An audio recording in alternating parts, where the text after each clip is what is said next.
ശ്രീകൃഷ്ണ ജയന്തിയോടനുബന്ധിച്ച് ഇരിട്ടി ടൗണിൽ വൈകുന്നേരം നടന്ന ഘോഷയാത്രയാണ്.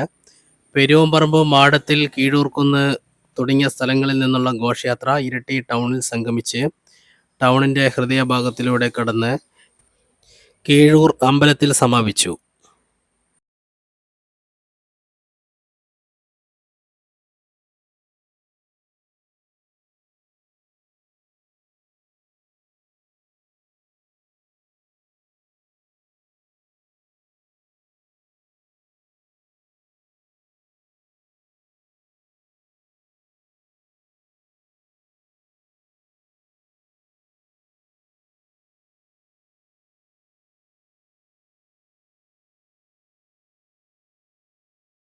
മഴയുണ്ടായിരുന്നിട്ട് പോലും കാണാൻ വേണ്ടി നിരവധി ജനങ്ങൾ ഇരിട്ടി ടൗണിൽ തടിച്ചുകൂടിയിരുന്നു.